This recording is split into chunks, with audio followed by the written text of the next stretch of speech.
I'm going to be walking you through a training session here with Ammo. This is Ammo's first e-collar training session. She's never felt this before. She has been wearing the e-collar for a couple of days, but she hasn't actually felt it. It's the very first time she's feeling it, and I'm going to be giving you a little bit of an idea of what I'm doing here. So here, all I'm doing is I'm pairing up the stimulation with a specific event, which is you're going to get paid. So you get stimmed, you get paid immediately. I'm slightly backing away to give her some motions, a little bit of a prompt, but I'm not asking her to do anything. I'm not telling her to come to me. I'm just stimming, and immediately after, I'm not holding it. It's a quick stim, and I'm immediately rewarding her. But I want her attention on me, so I'm going to pick a somewhat low distraction environment. Obviously, being outside, there's only so low distractions that you can get.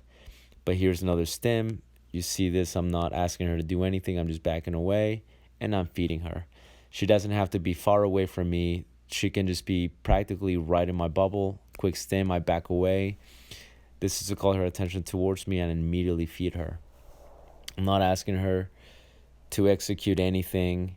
This is very, very, self-rewarding, if you will. She just gets stimmed. She looks at me and immediately gets paid.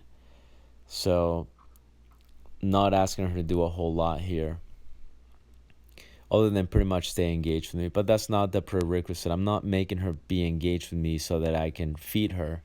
The very fact that I stim, I'm already letting her know this means you're going to get paid. This is what the introduction to the e-collar is for her in this session.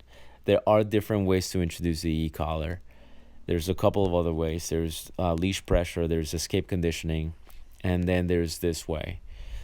And I have done this with another dog. I've done this with other dogs before. I've also done the escape conditioning before, and I don't have a problem with any of those. I think if you are skilled and you are competent enough to understand body language, timing, I really believe that any of those methods can work out great because I've used them.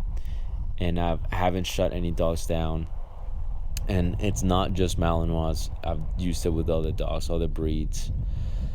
And the other thing, too, is I have a reward history with Emma. So Emma knows me, and she likes me. This is where the reward history comes in. And I'm making sure that training sessions are fun events for her. If you have seen some of her other training videos, you'll notice that she likes to train because I make the training fun. Yes, there is a time and a place for discipline, but when I'm teaching her something new, it just has to be fun. When I'm teaching her something, it has to be fun. I'm introducing something new in this session, so I want her to be happy. If you look at her body language, she just looks happy. There's just no way you can look at this training session and say poor dog is being abused and is getting shocked. If you actually say that, that just shows how very little understanding of body language you have. The e-collar does not feel like sticking your finger in a outlet. I've done that. I know what electricity feels like, and this does not feel like that. But if you still don't believe that and you still are a huge anti-e-collar, I really don't care. This video is not for you. But if you look at her, there is nothing indicative of suffering or pain or stress here, which I don't want that. This doesn't serve me. I want her to be happy. This is how the introduction should be.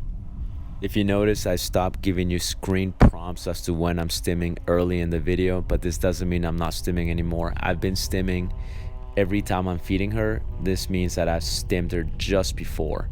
So I just didn't give you the screen prompts, but it's still happening throughout the entire video. If you like this video, make sure you subscribe.